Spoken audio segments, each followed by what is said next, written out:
একটা পেন কাট সেলার কাটবো এখন আমি। এটা 4টা ভাঁজ করতে হইব, 1টা 2টা 4টা লম্বা করে ভাঁজ করতে হইব। তারপরে একটা আপনার ইস্তারি করবেন, লম্বা আপনার সেলার 36 ইস্তারিতে ফিনিশিং দিয়ে দিতে হইব। এখন কি করবো, রাবারের জন্য আপনার 2 ইঞ্চি সমান সমান দাগ দিতে হবে, 2 ইঞ্চি পাক্কা 2 রাবারের জন্য। এখন আমি লম্বাই দিব 36, এর লম্বা 36-এ দাগ দিতে হবে একটা। আর নিচে ভাঙার জন্য 3 ইঞ্চি নেবেন, নিচে ভাঙার জন্য সেলোয়ারের নিচে ভাঙার জন্য 3 ইঞ্চি নেবেন। আর এখানে দেবেন 12টা দাগ দেবেন, 12-এর অর্ধেক একটা দাগ দিবেন 6। আর এখানে দেবেন 3.5, এখানে দেবেন 3.5। পেন কাট এটা সুন্দরভাবে হবে, অনেকে উপর দিকে বসে থাকে, এটা বসে থাকবে না, আপনি কাটিংটা দেখবেন ভালো মতন। আর কোমরে দিবেন 12, 12-12 24, তাহলে আমি 12.5 দিলাম, হাফ ইঞ্চি সেলাই দিয়ে যাবো গা। আর হাই দিবেন আমাদের সবসময় 14, যে কোনো মানুষের 14 দিবে না, 14। তাহলে আমি কি করলাম, 14 একটা দাগ দিব, আর এখানে একটা দাগ দিব,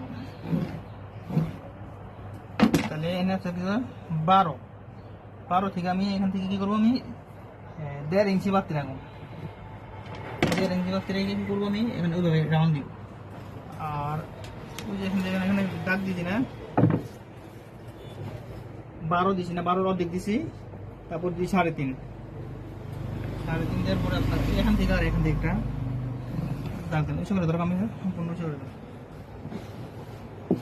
এইভাবে একটা দাগ দিছি। আর ওই দাগ দিছি না, এখান থেকে স্কেলে উল্টো করে নেবেন, তাহলে আমার পেন কাট সুন্দরভাবে হয়ে গেল। এখান থেকে একটু অ্যাঙ্গেল করবেন, দেখেন আপনার পেন কাট সুন্দরভাবে। এটা পেন পড়লে একরেট ভাবে পড়ে থাকবো, পাটে পড়ে থাকবো, কোনো গোছ খাবে না। মানে আমি কাটিং করবো, কাটিংটা দেখবেন।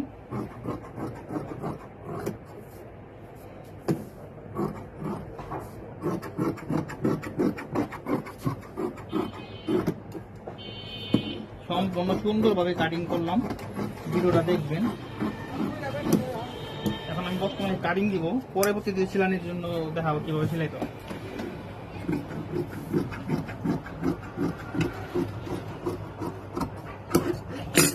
কাটিং মানে রাবারটা দেবেন কিভাবে, রাবারটা কাটবেন কিভাবে, অনেক রাবারটা কম বেশি হয়ে যায়। রাবারটা দিবেন আপনি কি, এটা সমান দিবেন, সমান রাখবেন, সমান। আপনি রাবার কাটলেন একরেট, এটা যে কোনো পেনে মাজা রাবার লাগাতে সময় একরেট হবে। আপনারা দেখেন কত সুন্দর পেনটা কাটছি। সবাই যদি ভিডিওটা দেখবেন এবং ভিডিওটা বেশি বেশি শেয়ার করবেন, লাইক দিতে হবে না। ওকে, ধন্যবাদ সবাইকে, ভালো থাকবেন।